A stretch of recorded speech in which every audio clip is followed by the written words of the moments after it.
WWE's pay-per-view Payback is this Sunday. Welcome back, everyone. This is going to be my predictions video for all the matches going on for the pay-per-view. And just to clear the whole, how they call it, pink elephant out of the room, or white elephant, whatever they call that figure of speech, out of the room. Why did you put CM Punk on the cover of your video? I'll tell you why. And if you don't know, then you shouldn't be watching wrestling. But I'll tell you anyways. Where's Payback going to be? This Sunday? Chi-Town, Chicago, Illinois. Oh, what famous wrestler is on a sabbatical and is from there? CM Punk. If, and I know it's a big if, so just deal with it. If CM Punk were to maybe come back, maybe if he was going to come back, it would be this Sunday. Is he probably going to? No. It sounds like he's pretty well done. You hear little snippets lately, people talking about him, this, that, and the other thing. Oh, he popped up on Twitter the other day. People were like all excited about that. Oh my God, he's still alive. Of course he's alive. He's busy going to Cubs games and Chicago Blackhawks hockey games. But yeah, if he were going to show up, this would be when he'd show up. Do I think he's going to? No. Would I like him to come back? Of course. I love CM Punk. So, okay. Now that that's off the table, on to the predictions. Let's see. Now this goes back to this last Monday Night Raw. Brad Maddox was fired by the Authority. That came as kind of a shock. I didn't see that one coming. That kind of came out of left field. So that makes you wonder, are they going to incorporate him somehow into the pay-per-view as something other than his former job title as general manager? Or are they going to assign a new GM?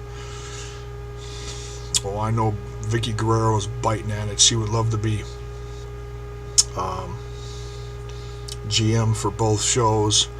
I don't think she can handle it, though. I don't think she can. Oh, she could, but Lord knows she's busy with her other stuff going on right now, so schooling and whatnot. So, this part-time gig as a general manager that she has to show up once a week for is probably perfect for her.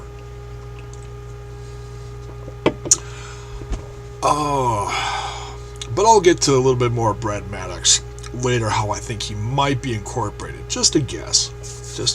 Alright, pre-show.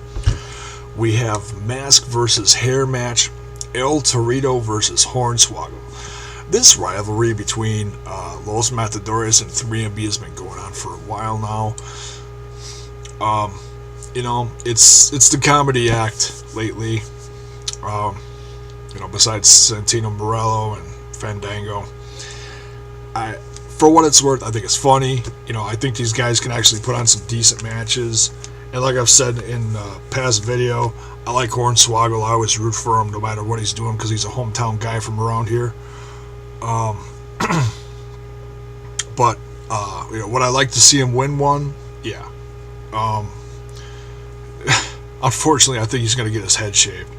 Because one thing you should know about luchador wrestlers, from Mexico or wherever down there, they're very big on keeping their mask and hiding their identity. They really hold to that. And if you get unmasked, it's a big insult, blow to your whole character. It's like your character's done then. So I don't see El Torito losing his mask. I could be wrong, but I think El Torito is going to win another one. Poor Hornswoggle. I wish he would win, but I don't think he's going to.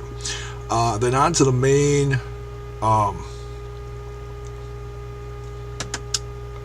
The main show. We got Rusev and Big E that was just announced. Man, Rusev has been going through Kofi, R-Truth, Xavier Woods, now Big E. I got a feeling all these guys are going to come out in the pay-per-view and give Rusev a pounding. They might be ringside backing up Big E. I think the match itself is going to be pretty good. A couple big brawlers, a couple 300-pounders just, whooping each other's butt. And of course you got Lana ringside, a little bit of eye candy there. That's always nice. I know. Shame on you, don't say that. My gut instinct says Rusev's going to win this one, but I've got a feeling Big E's going to have some trick up his sleeve and pull this one out, because Rusev's been just running roughshod over everyone lately. Totally. I think Big E's going to come out on this one. The United States Championship match between Cesaro and Sheamus. This has the potential to be one of the better matches of the evening.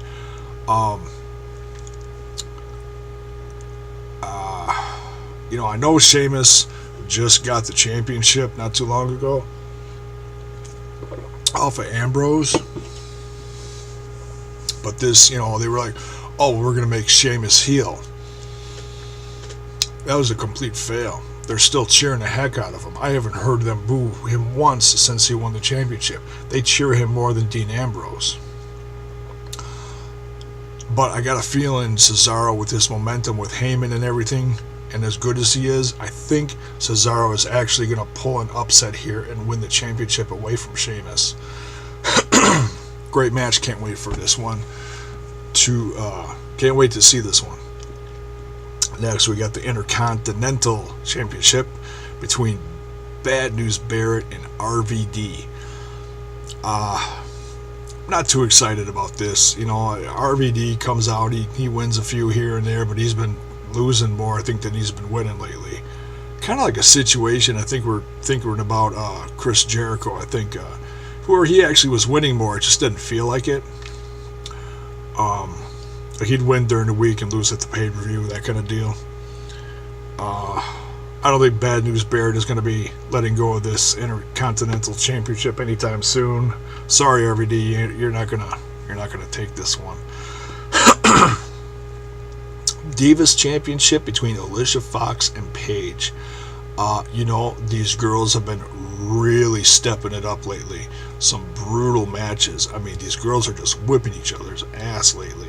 It's nice to see, and of course, with the lack of a crazy AJ around, you need a new crazy chick in town. So who better than the veteran Alicia Fox, former Divas champ, but I don't think she's going to win it, this quick against Paige. Paige will retain, but this will be a hell of a match. These two will put on a good clinic as far as women's wrestling.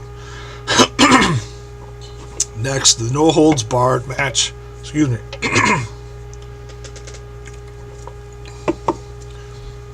The No Holds Barred elimination match between the Shield and the Evolution. Now, this is what I was talking about. Something might happen with Brad Maddox, might be brought in later because he's not GM anymore.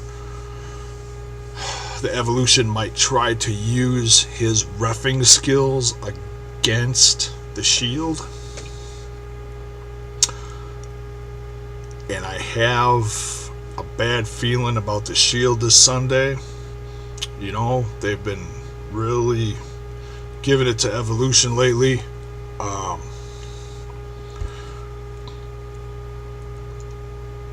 I really don't think the Shield's going to take this one. Of course, I want them to win. They're some of my favorite guys, but I don't think they are. I think Evolution's actually going to take this one. Batista's going away soon. He wants to go promote his movie. He wants to go out a winter, before he leaves for a while and then comes back later this summer. Yeah, I think Evolution is actually going to win this one. And I've got a feeling the Shield will be breaking up soon. Saw a little article pop up today about WWE Kids Magazine might have spoiled something about Dean Ambrose leaving the Shield or something like that. So yeah, I've got a feeling. I don't think Ambrose is going to straight out leave the Shield and go join Evolution. It may happen. If any of the guys are going to, I think it'd be him. I know if any of the three who has been struggling as a babyface out of the Shield, it's been Dean Ambrose, because he was hated as a United States champ for almost a year. So yeah, we'll see what happens, But that'll probably be one of the better matches of the night. Ton of action, no holds barred. You're gonna see a lot of great spots in this match. And last but not least, and that's the one thing, I don't know really what's going to headline this match, or headline the pay-per-view, the show, Payback. Is it going to be the last man standing match between John Cena and Bray Wyatt, or is it going to be the Shield versus Evolution? Kind of a toss-up there, because both have been promoted pretty well lately.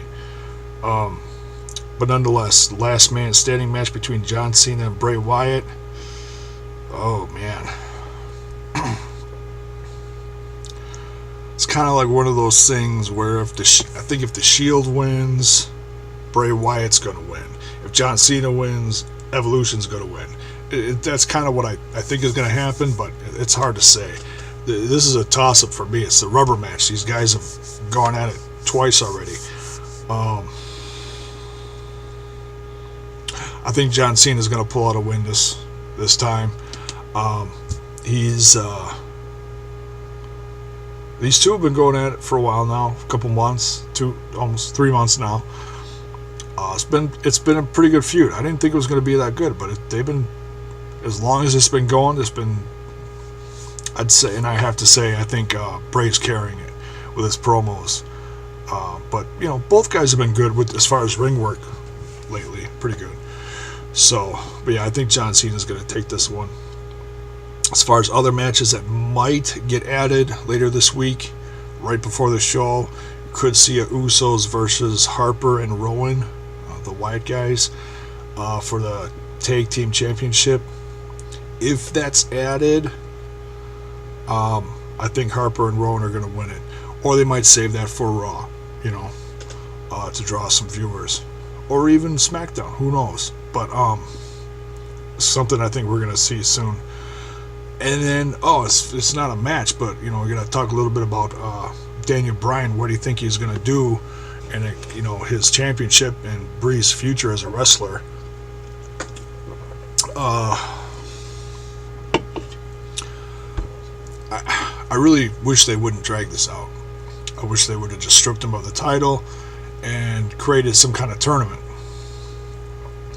But it looks like they want to drag this out till the next pay-per-view, which is Money in the Bank, I believe. End of June 29th, I think.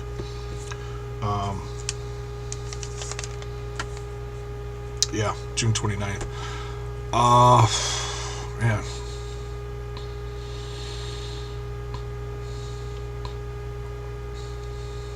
I really don't know what he's going to do. If they drag this out, then I guess they're going to have him keep it, which is, I think it's dumb. I like Daniel Bryan as champ, but if he can't defend it, and it's probably not the most, popular decision on my part, but it's how I feel, I say strip him.